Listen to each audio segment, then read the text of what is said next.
Do lefties celebrate the 4th of July? Biden is served for violating the First Amendment, and cocaine is found in the West Wing. Was it hunters? All this and more on Speechless, The Daily Show.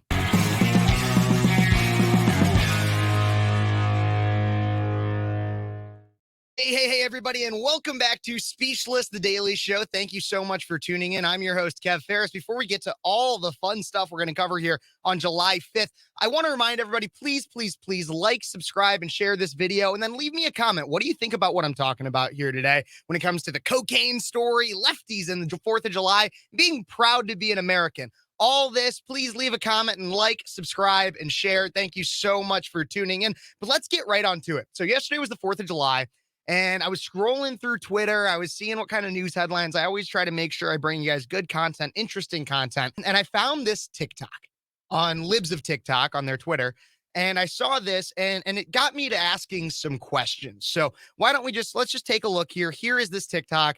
Let me know in the comments what you think about this kind of idea and this rhetoric. But just here is this. Flag outside of somebody's house. I just automatically assume you racist. Almost definitely, but we felt that way for years. Like, I'm 51, and even as a kid, we knew. It was understood. If there was an American flag at their house, they said, that's just what it was. I thought everybody thought that or knew that. It's funny to see that they're saying it now, and it's like it's kind of new, but no. She cursed in that, so I cut that out a little bit. But so apparently, just if you own an American flag, if you have an American flag outside of your house, you're apparently a racist. I don't know the correlation on that exactly. I don't get it. But it got me questioning. So who is actually, especially when it comes to the lefties, who's proud to be an American? How do they show it? How do they celebrate the 4th of July? Because the 4th of July is all about being patriotic. And we're going to get to that word because that came up a lot. But the 4th of July is all about loving America and being, and I had the whole show yesterday about understanding the political documents that were written, the Declaration of Independence, and how crucial that was to every single step along the way to fulfilling the ideas of living for the rights of life, liberty, and the pursuit of happiness. And how, yes, maybe we didn't always fulfill that, but we're consistently on a goal to fully reach that, right? So how do these lefties that seem to hate America actually celebrate, or how did they this year celebrate the 4th of July? But I want to get to like the first question I asked is who's proud to be an American? And so I found this Gallup poll from back in June or June 29th of 2022 is when I found this. And so it shows, and I'll share my screen here so you guys can see the U.S. adults' pride in being American 2001 to 2022. And apparently we're coming close to hitting record lows. So let's take a look at this right here. So U.S. adults' pride in being an American. It's at a record low, apparently. So we can see back in 2001, most were, or you had 87%, extremely to very proud. Now we go all the way to today, and that's down to 65%. Extremely, and that's extremely or very proud. Just extremely proud is down to a record low of 38%. 38%. That's insane. Now let's go down to when we look at it between the partisanship. Republicans, independents, and Democrats. We can look at here. Back in 2001, it was relative. I mean, it was kind of low for Republicans at 64%, 54 for Democrats, so much higher for Democrats, and independents at 46. Okay, now let's go to 2022. 58% of Republicans are proud in the country. I would much assume that that has something to do with President Biden and the way he's handling everything. But you can see consistently Republicans are higher than every other demographic or every other partisanship, independents and Democrats alike. They are higher. Democrats, however, have always been pretty low. They hit some highs here at 56% during the Obama administration in 2013, hit a record low in 2019, likely under the Trump. Well, I mean, it is under the Trump administration, likely due to the Trump administration. And even now are still only at 26%. Why is that? Why is that? Well, we're going to have to go through a few different things here, but I think I can answer that question. Why is it that Democrats seem so, and you might even have your answers. Let me know in the comments, what do you think? Why are Democrats so not proud to be an American, apparently? Why? Well, lefties just seem to hate America in some instances. Let's look at how some prominent lefties pushed different agendas on January 4th. It was very interesting. Cori Bush, a Democratic congresswoman, part of the quote unquote squad with like AOC and Ilhan Omar, had this to say on Twitter. She said here, the Declaration of Independence was written by enslavers and didn't recognize Black people as human. Today is a great day to demand reparations now.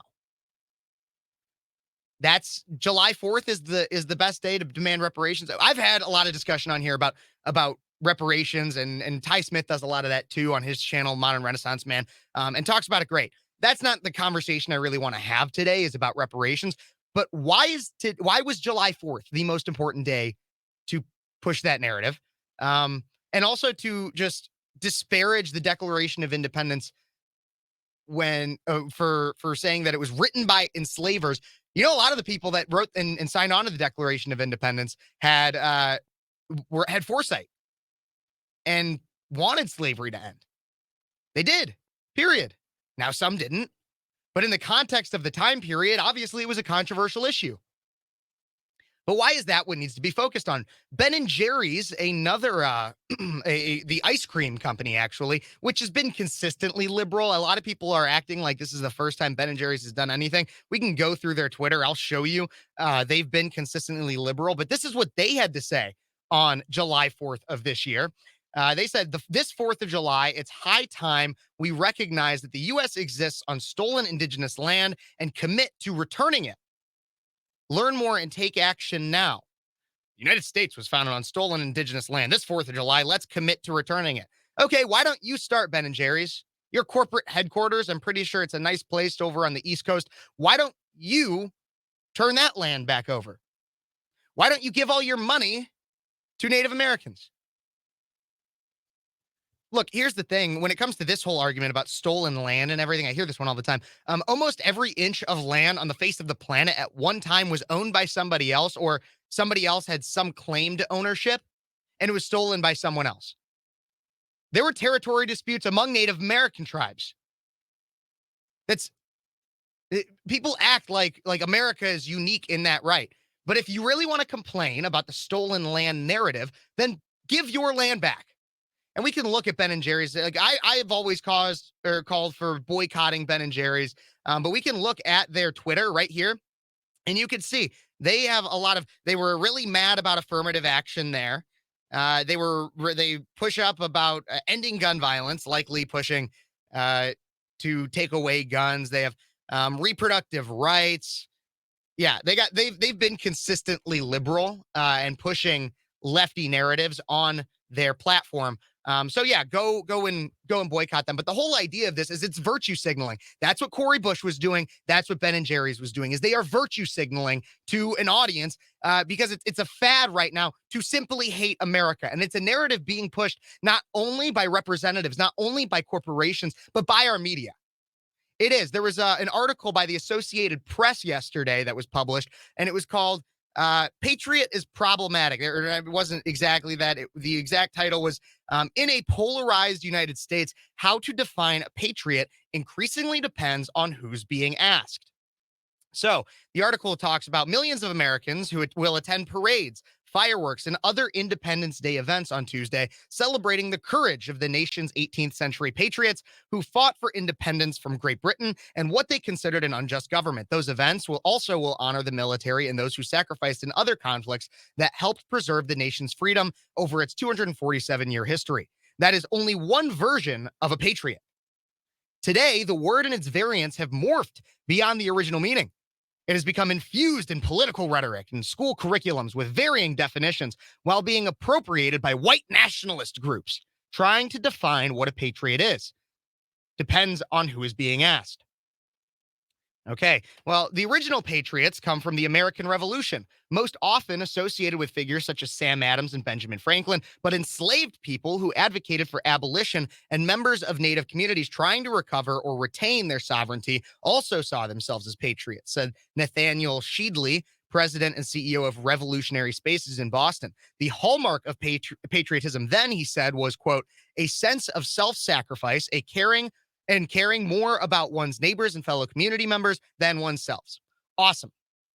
For the most part, everything in that introduction, I agree with. The patriots, Ben Franklin and Sam Adams, Thomas Jefferson, George Washington, those are patriots. Even those who were trying to seek abolition of slavery, patriots.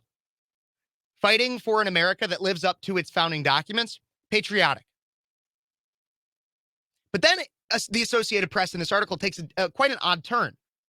They said, in some ways, the view of patriotism has been on parallel tracks with civic and ethnic nationalism, historians say.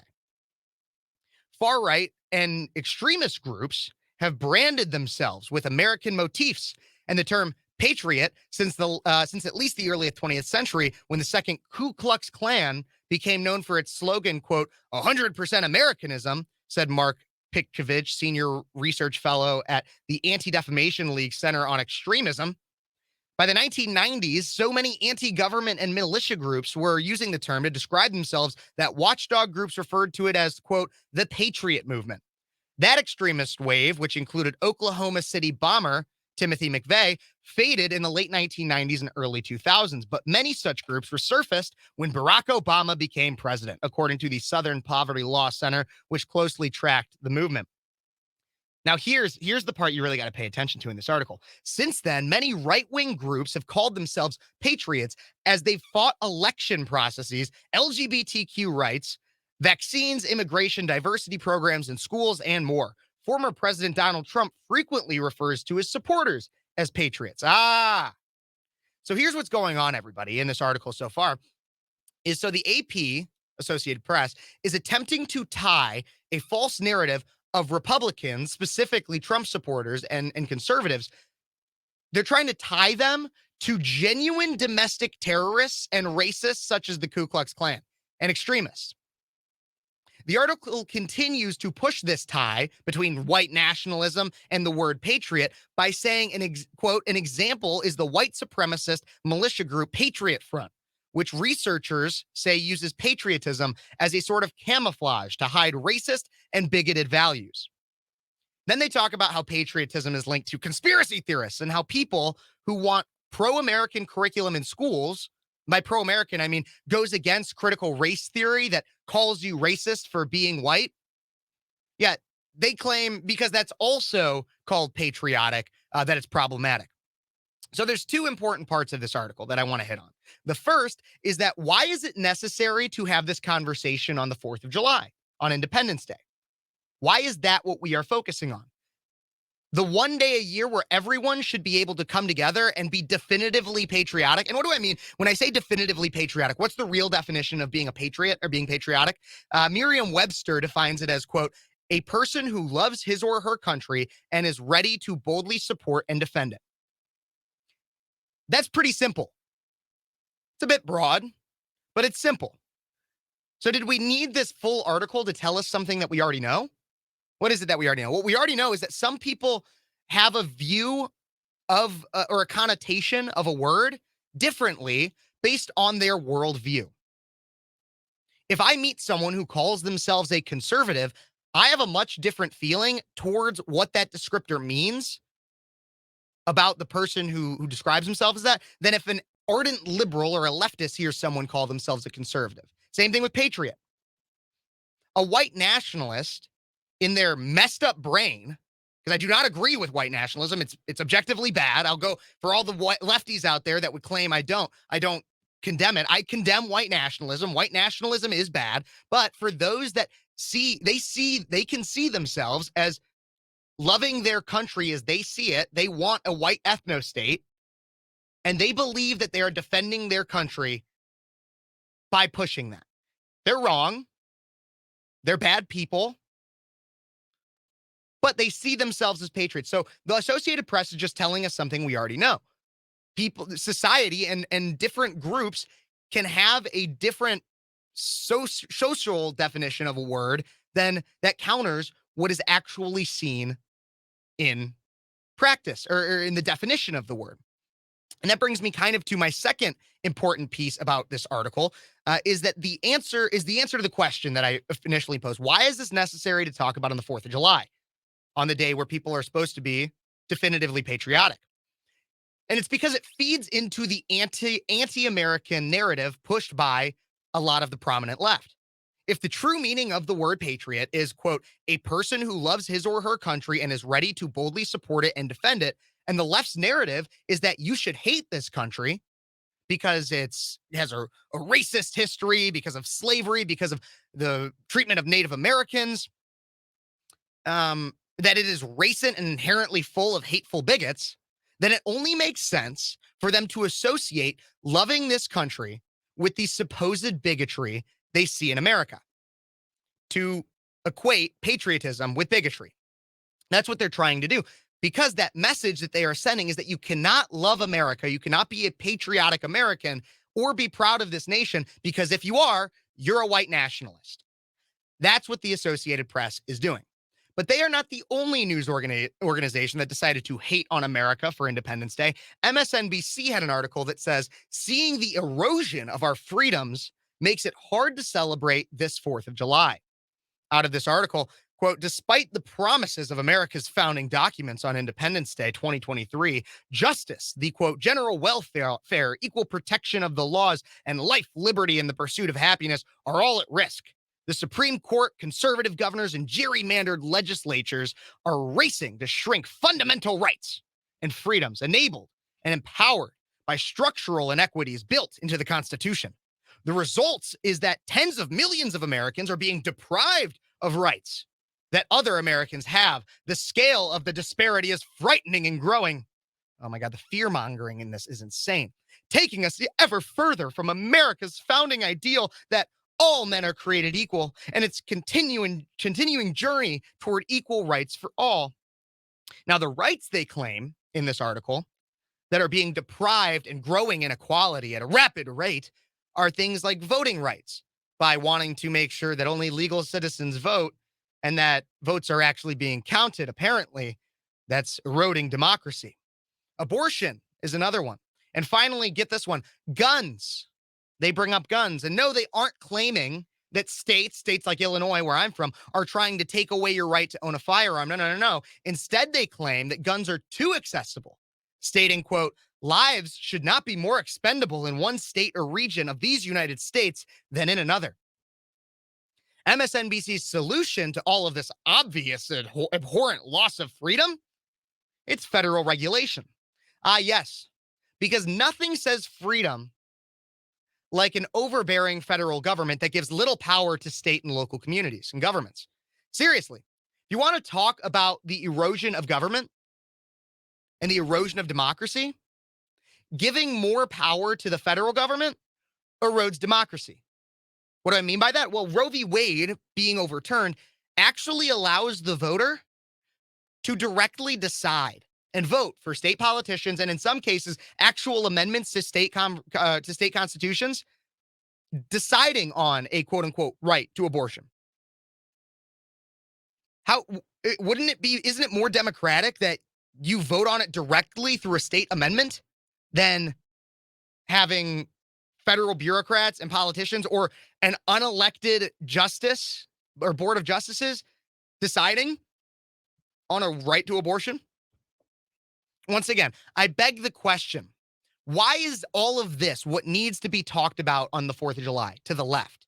Well, let's consider the graph we saw earlier. Republicans are, for the most part, pretty proud to be Americans. Yes, it might fluctuate a little bit with the presidency. Some people are different. But for the most part, conservatives are more proud and extremely proud to be Americans. Why? Well, because they're conservatives. They want to conserve. The reason why many conservatives and most conservatives are proud of America is not because of who's president at the time or the policy that's necessarily being pushed. Yes, that affects some of it. But for the most part, most Americans, or most conservatives like myself, I don't care that Joe Biden is single-handedly trying to destroy this country in some ways. Him being in office does not determine my entire love of this nation. No, it's the greatest political documents written for what became and is now the greatest country on the face of this planet. I want to conserve the Declaration of Independence and the Constitution because they serve as the guiding front for the greatest country on the face of this earth that I'm proud to live in, extremely proud to live in because of that. I'm proud to be an American because in America, anybody can come here and become an American. Doesn't matter your race, ethnicity, or creed, even religion. I can never go to China and become Chinese. I can never go to Germany and become German. I can never go to any part of Africa and become an African. Any people from any of those countries or anywhere around this world can come to America and become an American. I am extremely proud to be an American because of that very fact. America is a place that all things are possible because of our founding documents. And that's why I'm proud to be an American. However, the left's pride in this nation, as we could see from those graphs, is outcome-based. Everything to them is outcome-based. They don't care about how somebody got somewhere. They just care that they got it. So, an example would be affirmative action. They don't care that it pushes down people that might be more qualified for a job or for a college admission. No, they just think that because of systemic racism that they can never point out, a person of a certain background should just automatically be given a job or admission to a college because they are of that background. They only care about the outcome. So their pride in this nation is based on the outcomes currently seen in government. So when Donald Trump was president, it hit an all-time low because he was pushing conservative policy that they disagreed with. And they didn't care about what America actually stands for. They care more about what is going on right now. They care more about the specific outcomes that are happening. They don't care about what the justice system stands for. They don't care about what the Supreme Court stands for. They care about the decisions that are happening there right now. So I wouldn't be proud of America if I saw America as being a deeply racist and bigoted nation that's fueled by racism, sexism, misogyny, homophobia, transphobia. If I thought that America was just this hateful, hateful place, yes, I wouldn't be proud to be an American either. But I don't see it that way because I understand what our founding documents and what America is actually supposed to be. And it's a communist tendency. That's the other thing, too, is it's a communist tendency to be very outcome-based. I mean, think about, there's the quote from Karl Marx. It's from each according to his ability, to each according to his need. So it doesn't matter. And in that quote, what that quote basically means is it doesn't matter. Like your ability, you should be giving the most amount of output as you can to give everybody an outcome. So the idea that if I have the ability to make more money, I should make that money and then it should be taken from me and given to people that for whatever reason don't want to or can't make money. That's a very simplistic view of it, but it's outcome based. They only care about the outcome. And so when the outcome doesn't fit what they want, they're not proud to be Americans. Here's an outcome, though, that I was very happy with throughout this, that came out on July 4th. Biden was found to have likely violated the First Amendment. Out of Fox News, a U.S. District Court judge is temporarily preventing White House officials from meeting with tech companies about social media censorship, arguing that such actions in the past were likely First Amendment violations. The Tuesday injunction by Louisiana Judge Terry A. Doherty was in response to recent lawsuits from Louisiana, Missouri attorney generals. The suits allege that the White House coerced or significantly encouraged tech companies to suppress free speech during the COVID-19 pandemic. Doherty is barring several federal officials and agencies, including some of Biden's cabinet members and White House Press Secretary Karine Jean-Pierre, from contacting social media companies in an effort to suppress speech. The injunction, which was obtained by Fox News, states that the government's actions, quote, likely violate the free speech clause. And the court is not persuaded by defendants' arguments, dealing a significant blow to the White House. During the COVID-19 pandemic, quote, a period perhaps best characterized by a widespread doubt and uncertainty, the United States government seems to assume a role similar to an Orwellian ministry of truth. We all know what that's regarding. If the allegations made by plaintiffs are true, the present case arguably involves the most massive attack against free speech in the United States history. In their attempts to suppress alleged disinformation, the federal government, and particularly the defendants named here, are alleged to have blatantly ignored First Amendment rights to free speech. The injunction also claims that, quote, the censorship alleged in this case almost exclusively targeted conservative speech, but the issues the case raises are, quote, beyond party lines. Viewpoint discrimination is an especially egregious form of content discrimination, and the government must abstain from regulating speech when the specific motivating ideology or perspective of the speaker is the rationale for restriction. The cases could mean, again, so this is just an injunction. It's not an overall court ruling yet. It's simply an injunction. But what these cases could mean is that interactions between tech companies and government officials may be significantly limited in the future. Exceptions might include national security threats or criminal matters on social media. Fascinating. The big things about this is, so the COVID, everything that conservatives are saying about COVID, like about certain jabs or about the efficacy of masks, that was suppressed. Or I believe in here, it didn't say in this article, but I believe that the Hunter Biden laptop story was also discussed. All of that, which we already knew was a violation of the First Amendment. We already knew that. You and I already did. But Biden actually might have to answer for that now. Not Biden himself, his cabinet, the bureaucracy that was involved, the FBI, DOJ, things like that, might actually have to answer for genuinely suppressing free speech. What kind of country do we live in that does that? But thank God that this injunction was accepted and is being pushed through. And it happened on July 4th, which is just so emblematic. Beautiful thing to happen on July 4th. But Biden there's some other hot water coming out of the West Wing. According to the New York Post, cocaine, and this is not just the New York Post, you've probably seen it too, but cocaine was found in the White House in the West Wing.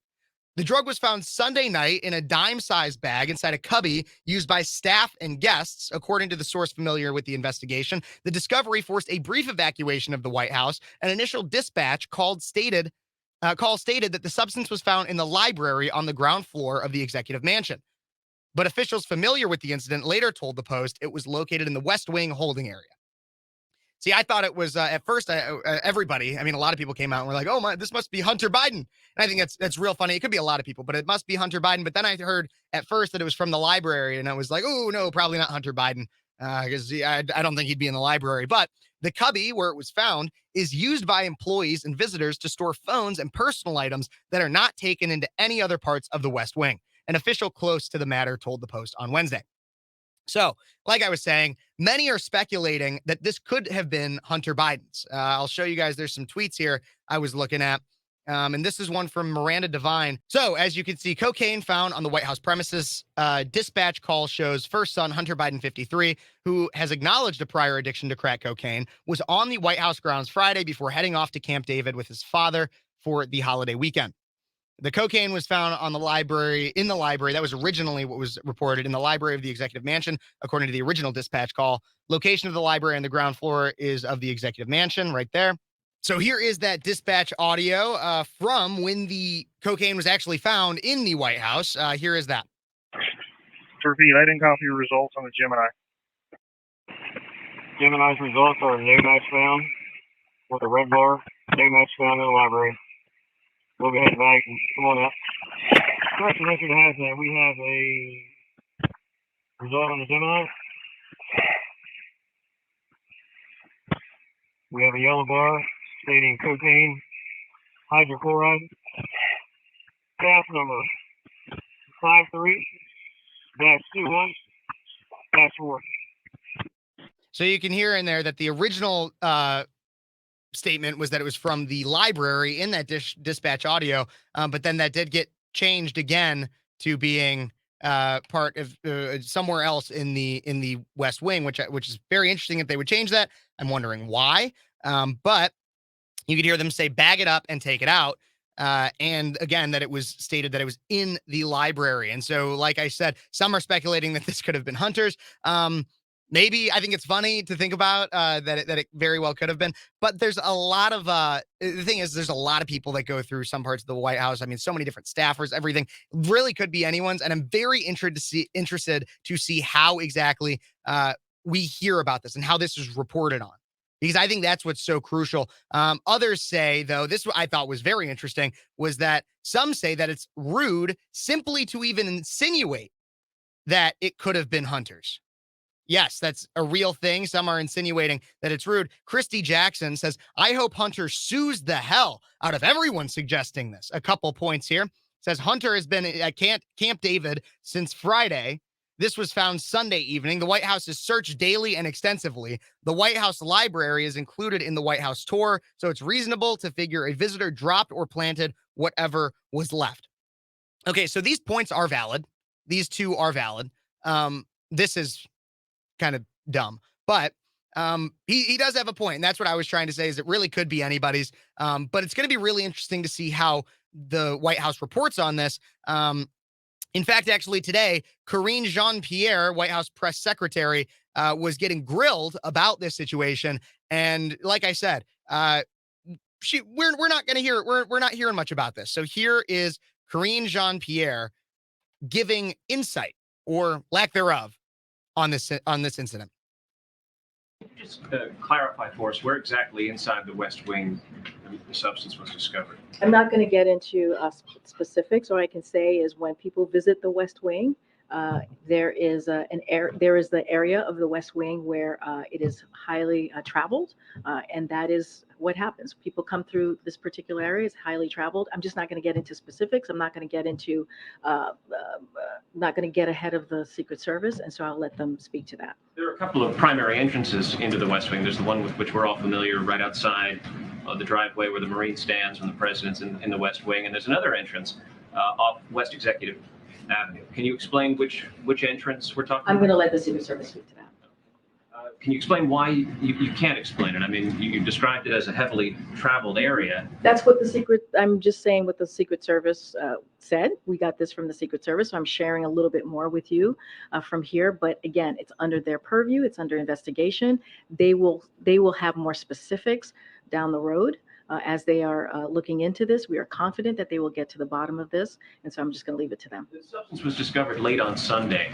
What's the latest staff-led tours that happen in the West Wing on a Sunday? You know, I don't have the specific on how late the staff-led tours go, but I can tell you that there was one on Friday, there was one on Saturday, there was one on Sunday. The times that there are not any West Wing tours is when there is a federal holiday, like yesterday, or a large White House event. I just don't have the specifics. Let's let the Secret Service get to the bottom of this. They'll have hopefully more information, and we have confidence that they will be able to figure this all out. So I'm going to give them the space to do that. I just don't have this. I don't have the specifics. I'm not giving the specifics. I'm not giving the specifics. That's what Karine Jean-Pierre. So my thing, she's trying to just leave it up. It's just going to be the Secret Service that'll tell us everything. But who really knows if that's how it's going to go? Or are we really ever going to get to the bottom of this? I guarantee you, if Hunter Biden actually had anything to do with this, it's going to be swept under the rug. We're never going to hear about it. Or there's going to be a scapegoat, anything like that. Again, I don't know if it's Hunter.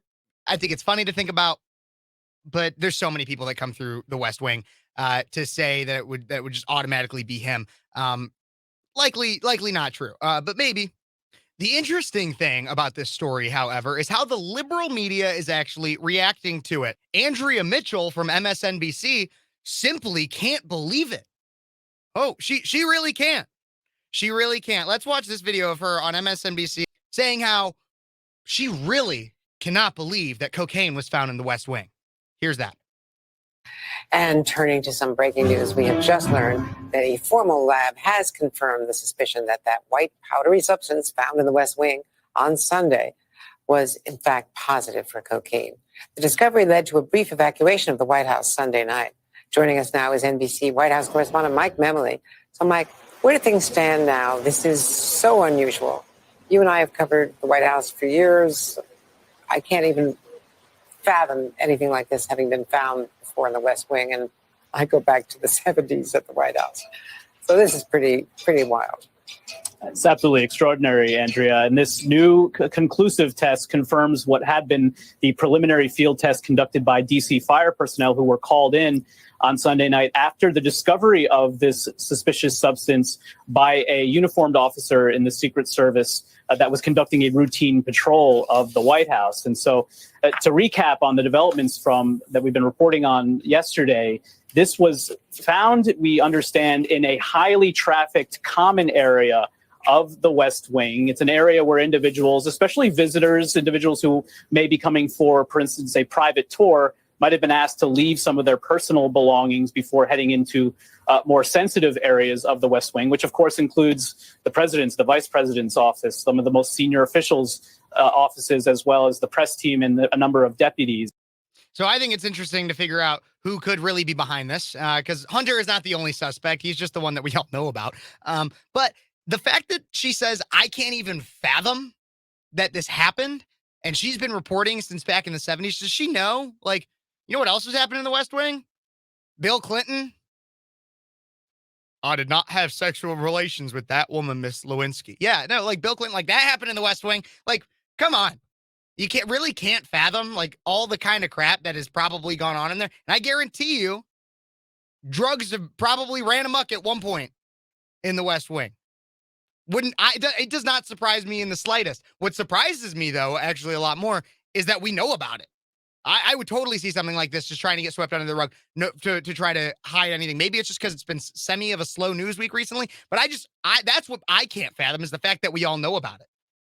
But I could totally fathom that crap like that goes on in the West Wing, and probably in the halls of Congress. Probably there are degenerates all over the place, everybody. So I don't know. What do you guys think about these stories? Leave me some comments. I want to see what you guys have to say. Put it in the chat that goes live when this premieres, or put it in the comments if you're watching it after. And I'll do my best to try to respond to some. If you got questions, comments, concerns, everybody, please, please, please like, subscribe, and share.